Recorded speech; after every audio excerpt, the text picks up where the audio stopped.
आज के लेक्चर में हम न्यूमेरिकल नंबर 4 डिस्कस करने जा रहे हैं। न्यूमेरिकल का स्टेटमेंट है a venturimeter is measuring the flow of water. It has a main diameter of 3.5 centimeter tapering down to a throat diameter of 1 centimeter. If the pressure difference is measured to be 18 millimeter mercury, what is the speed of the water entering the venturi throat?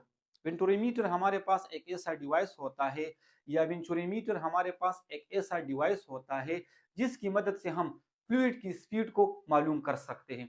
सबसे पहले हमने statement को समझना है। Statement को समझने के लिए हमने इस फिगर को समझना होगा। लेट्स सपोज ये हमारे पास क्या है, वेंटुरीमीटर का एक डिवाइस है। ये वेंटुरीमीटर डिवाइस का मेन पोर्शन है और ये वाला थ्रोट पोर्शन है। क्लियर? इसके साथ ये जो स्केल्स लगे हुए हैं, तो इस स्केल की मदद से हम इस पोर्शन की प्रेशर को मालूम कर सकते हैं और इस स्केल की मदद से हम इस पोर्शन की प्रेशर को मालूम कर सकते हैं और इन दोनों स्केल्स की मदद से हम इन दो पोर्शन के बिटवीन जो प्रेशर का डिफरेंस है वो मालूम कर सकते हैं। अब स्टेटमेंट में क्या कह रहा है? स्टेटमेंट में कह रहा है कि अगर हमने इस मेन पोर्शन के साथ यहाँ पर एक पाइप लगाया है और उसी पाइप की मदद से अगर इस मेन पोर्शन में वाटर दाखिल हो रही है, फिर मेन पोर्शन से जब वाटर इस थ्रोट पोर्शन में दाखिल होती है, तो बताइए यहाँ पर उस वाटर की स्पीड क्या होगी? इसको हमने क्या करना है? मालूम करना है। मजीद स्टेटमेंट में इस मेन पोर्शन का जो डायमीटर है वो गिवन में दिया है, वो कितना है? 3.5 सेंटीमीटर। और ये जो थ्रोट पोर्शन है इसका डायमीटर भी गिवन में दिया है, वो कितना है? 1 सेंटीमीटर। इसके साथ साथ इन दो पॉइंट्स, इन दो पोर्शन के बिटवीन जो प्रेशर डिफरेंस है वो भी गिवन में दिया है, वो कितना है? 18 millimetre mercury. Clear?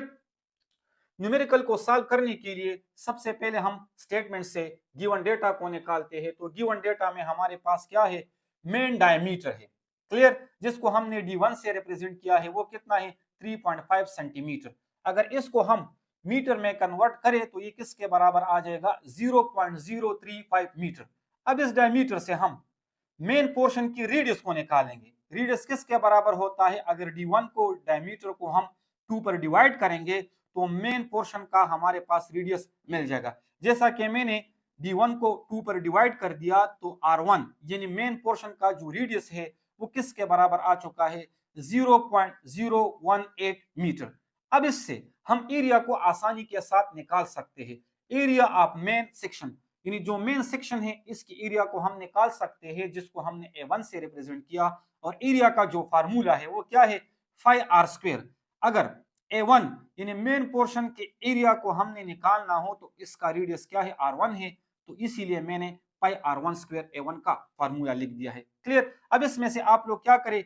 Value put कर दे, जैसा कि मैंने वैल्यू पुट कर दी है। जब हम इसको सॉल्व करेंगे तो a1 मेन पोर्शन का जो एरिया है वो हमें मिल जाएगा, वो किसके बराबर आ जाएगा? 0.001 मीटर या 1 × 10⁻³ मीटर स्क्वायर। अच्छा, स्टूडेंट अक्सर कंफ्यूज होते हैं कि हमने डायमीटर से रेडियस को क्यों निकाला और रेडियस से हमने एरिया को क्यों निकाला।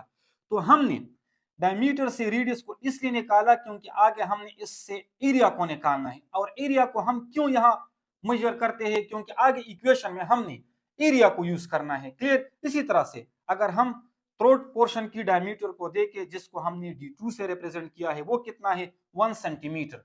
अगर इसको हम मीटर में कन्वर्ट करेंगे तो ये 0.01 मीटर के बराबर आ जाएगा। अब इससे हम आसानी के साथ रेडियस को निकाल सकते हैं। तो जो रेडियस है जिसको हमने r2 कहा, वो किसके बराबर होगा? d2/2। अगर हम डायमीटर को 2 पर डिवाइड करेंगे तो जो r2 है वो किसके बराबर आ जाएगा? 0.005 मीटर। अब इस रेडियस से आसानी के साथ जो थ्रोट पोर्शन है उसका एरिया हम निकाल सकते हैं। एरिया ऑफ थ्रोट सेक्शन, जिसको हमने A2 कहा, ये किसके बराबर आ जाएगा? πr2²। अब इसमें आप लोग वैल्यू पुट कर दे, जैसा कि मैंने वैल्यू पुट कर दी है। जब इसको हम सॉल्व करेंगे तो जो थ्रोट सेक्शन है A2, उसका एरिया हमारे पास आ जाएगा 7.8 × 10⁻³ मीटर स्क्वायर। अब इसके बाद मजीद गिवन में क्या है? प्रेशर डिफरेंस, जिसको हम P1 - P2 भी कह सकते हैं, वो कितना है? 18 मिलीमीटर ऑफ मरकरी। ये जो पॉइंट है यहाँ पर भी अक्सर स्टूडेंट कंफ्यूज होते हैं, ये इस न्यूमेरिकल में कंफ्यूज करने वाला एक पॉइंट है, क्योंकि यहाँ पर प्रेशर उन्होंने मिलीमीटर ऑफ मरकरी के फॉर्म में दिया है, तो हमने इसको किस में कन्वर्ट करना होगा, प्रेशर में कन्वर्ट करना होगा। तो याद रखना स्टूडेंट, जो 1 मिलीमीटर ऑफ मरकरी है वो किसके बराबर होता है, 133.3 पास्कल के। इस चीज को आप लोगों ने क्या करना है, याद रखना है। क्लियर? जब हम इसको 18 के साथ मल्टीप्लाई करेंगे तो हमारे पास ये जो प्रेशर डिफरेंस है ये पास्कल में कन्वर्ट हो जाएगा। जैसा कि मैंने 18 के साथ ये वैल्यू मल्टीप्लाई की है, तो जो प्रेशर डिफरेंस है वो पास्कल में कन्वर्ट हो चुका है। वो किसके बराबर है, 2400 पास्कल। इसके साथ साथ आप लोगों ने इस चीज को भी याद रखना होगा, यानी जो डेंसिटी ऑफ वाटर है जिसको हम रो से रिप्रेजेंट करते हैं, ये भी कांस्टेंट है। इस डेंसिटी की वैल्यू भी आप लोगों ने याद करनी होगी, जो कि बराबर है 1000 किलोग्राम पर मीटर क्यूब, क्योंकि इसको हमने आगे इक्वेशन में क्या करना है, यूज करना है। रिक्वायर्ड क्या है, speed of water in the pipe, जिसको हमने V1 कहा। यानी ये जो मेन पोर्शन है, मेन एरिया है, जब यहां से वाटर थ्राउट पोर्शन में दाखिल होती है तो उसकी वेलोसिटी क्या होती है, इसको हमने क्या करना है, मालूम करना है। वी नो दैट, जब हमने बुक में या आप लोगों ने पढ़ा होगा, जब हम वेंटोरीमीटर का टॉपिक पढ़ते हैं तो वहां पर हम एक इक्वेशन डिराइव करते हैं, और वो इक्वेशन इसके बराबर होता है। अगर हमें प्रेशर डिफरेंस गिवन में दिया हो तो इस इक्वेशन को आप लोगों ने याद रखना होगा टॉपिक से। ऑलरेडी टॉपिक में, बुक में आप लोगों ने इसको प्रूव किया होगा। अब इसके बाद करना क्या है, आप लोगों ने इसमें से वैल्यू पुट करनी है। मैंने आप लोग को पहले बता दिया था कि हम डायमीटर से रेडियस और रेडियस से हम एरिया को क्यों निकालते हैं, क्योंकि इक्वेशन में हम आगे किस चीज को यूज करते हैं, एरियाज को यूज करते हैं। इसीलिए हमने यहाँ पर डायमीटर से रेडियस को निकाला और फिर रेडियस से हमने एरियाज को निकाला। क्लियर? क्योंकि हमने इक्वेशन में एरियाज की वैल्यू को पुट करनी है। अब इसके बाद करना क्या है, इसी इक्वेशन में आप लोग वैल्यू पुट कर दे। जब हमने वैल्यू पुट की और इसको जब हमने सॉल्व किया तो V1 की वैल्यू क्या चुकी है, 0.18 मीटर पर सेकंड, यानी अप्रोक्सीमेटली जब हमने इसकी राउंडिंग अप की तो V1 यहाँ पर वाटर की जो स्पीड है वो किसके बराबर आ चुकी है, 0.18 मीटर पर सेकंड।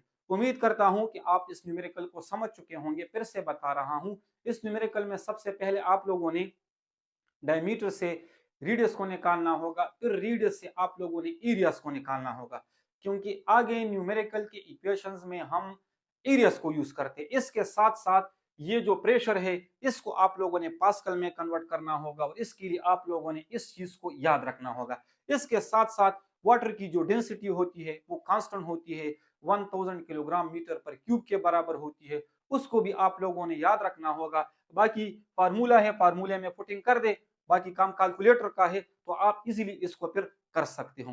तो कहने का मतलब ये हुआ कि यहाँ से जब वाटर इस थ्रोट पोर्शन में दाखिल होती है तो इसकी स्पीड कितनी होती है, 0.18 मीटर पर सेकंड। उम्मीद करता हूं कि आप इसको समझ चुके होंगे।